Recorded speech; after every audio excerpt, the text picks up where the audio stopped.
We're going to continue our look at trig graphs. Okay, last day we looked at what happens if we put a number in front of the sine, the cos, or the tan. Today we're going to look at what happens if we put a number in front of the x, something like sine 2x, cos 7x, that kind of thing. Okay, I'm going to come back to Desmos to show you a few graphs, rather than you trying to figure it out from my drawings. Okay, so we're going to start again with our graph of sine x. So there's our graph of sine x. Next I'm going to look at a graph of sine 2x, and again have a wee think about what you think the graph's going to look like before I show you. It's always good to have that kind of understanding of how a graph works. If you think about what happens here, the value that's going in doubles for the value that's coming out, and this is the graph that we end up with. Okay, if we look at this graph, I'm just going to get rid of the sine x, so we can just concentrate on this graph. Okay, so this is the graph y equals sine 2x, still goes up to 1, still goes down to -1, so it still has the same maximum and minimum value, but this time it starts repeating itself after 180 degrees. So after 180 degrees, the graph starts again. And this time we have 2 complete cycles by the time we get to 360. So the first one finishes here at 180, finishes here at 180, it then starts all over again. The second one finishes here at 360. I'll show you sine 3x. I'm going to get rid of sine 2x so we can see it a bit clearer.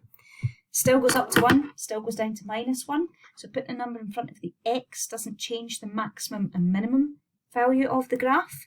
It changes the period of the graph. It changes how many cycles you get in 360. Okay, so it tells us that we've got 3 of them in 360. You'll see there's the first one, starts at 0, crosses the axis, back round, back to 0 again at 120, does the same 240, and the same 360. Okay. Cos, very similar. So we're getting the idea. There's a graph of cos x, there is cos 4x, and as you might have suspected by now, that means there's 1, 2, 3, 4 of them in 360 degrees. First one stops at 90 degrees, so the period of the graph this time is 90 degrees. Ones that can look a bit strange, so if you've got ones like this, this is y equals cos a half x. If I just change the axis slightly here, you'll see this a bit clearer. Okay, so this time we only have half a cycle in 360 degrees. Okay, if I can get rid of this and extend this on, I don't know how to shrink it down, I just do it early without meaning to, I'm not sure how to do it. If we go up to 720 degrees, we would get our full graph. Do you know what I'll do? I'll just change the axes.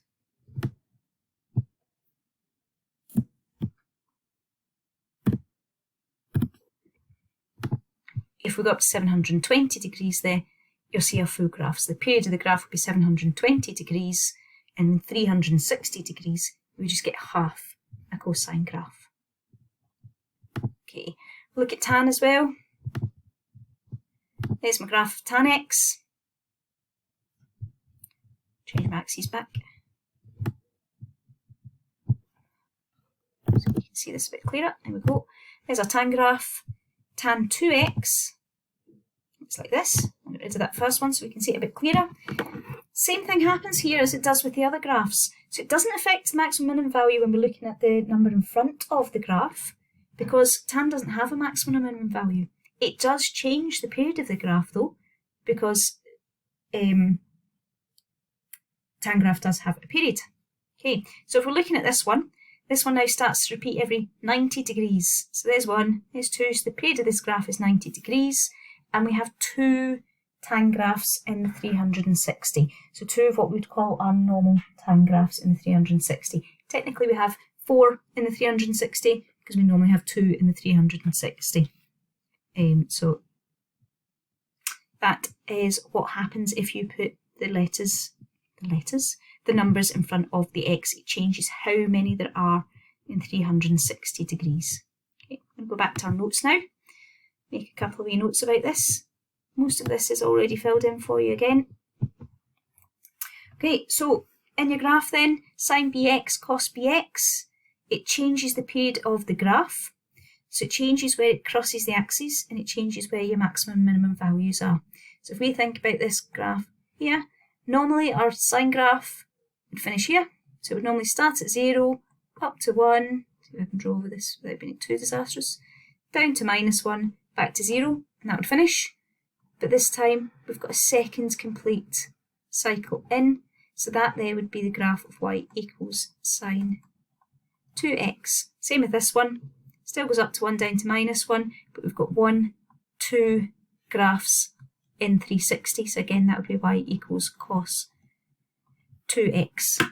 The period of the graph then is 360 divided by whatever the number in front of the x is. Okay, equations of the graphs then. Looking at this one here, starts at 0, which means it's a sine graph. Think about the way the s goes just in that first cycle. So it's a sine graph. There are 2 of them in 360 degrees. So if there are 2 of them in 360 degrees, that'd be y equals sine 2x. I've just noticed these are the exact same graphs that I've just labelled up there. And y equals cos 2x, because again, it's 2 of them in 360 degrees. The period of this graph would be 360 divided by 2, which would be 180. Cos graph, same idea, the period would be 360 divided by 2, which is 180. Okay, time for me to try some sketching then. Okay, I want to draw. Okay, I just attempted to sketch these graphs. It didn't go well, so I'm going to rub them out and I'm going to give myself some more room, take a new page to draw these. Okay, so the good news is, because we are doing this remotely, it is quite tricky for us to ask you to draw graphs. So we are far more likely to ask you to name a graph. Okay, so I'm going to draw the graph y equals sine 3x. Now I'm going to do this completely freehand. I'm not going to use a ruler or anything, so that this will not be my neatest work. I'm going to give myself plenty of room. So there's x, there's my y. I want the graph of y equals sine 3x. I'm going to split this roughly into 3. And then I'm going to split it in half again. You want to try with your trig graphs to keep them nice and evenly spaced. So there's my first one's going to end there, my second one's going to end there, my third one's going to end about there. So that's going to be at 120 degrees, because 360 divided by 3 is 120 degrees. Next 120 along be 240, 360. Okay. You also want to try and keep the maximum and minimum values even. So when you're going up to your maximum here should be the same as your maximum here, and so on. You can, nice ruler, you can do it nice and neatly. You can do a faint pencil line so you get your maximum and minimum the same every time. That's what I would normally do if I was drawing these by hand.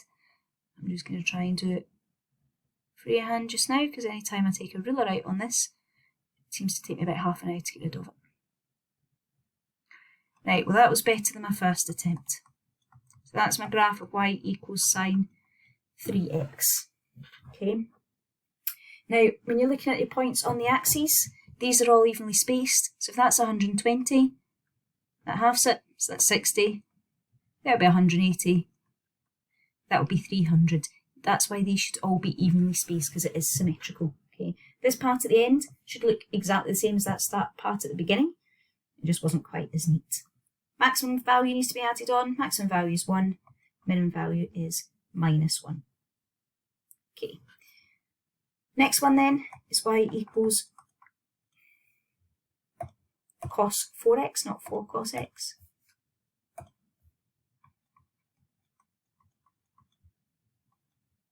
Okay. What I'm really tempted to do right now is put some kind of grid on here, but if you are asked to draw a trig graph, you're asked to draw it on plain paper. Okay, so 4 cos x, I'm going to split my axes evenly into 4. That's about even with 4. I'm going to split it in half again. And it just gives me a rough idea of where I'm going with my cost graph. So cost graphs, I need to start up here at the top. I want to be down at the bottom by halfway, back up and back up to 1. Again, try and keep the top and bottom of your graph nice and even. You should always be coming up to the same point, down to the same point. So there we get y equals cos 4x degrees. It goes up to 1, down to minus 1. And it goes to 360. 360 divided by 4 would give us 90. So every 90 degrees it repeats itself. So there's the end of my first one, so that must be 90. End of my second one, 180. End of my second one, 270, 360. Then splits again. So split in half again would be 45, 135, 225, 315. Okay. I'll leave you to practice some of these. Focus on the naming of the graphs rather than the drawing of the graphs, okay?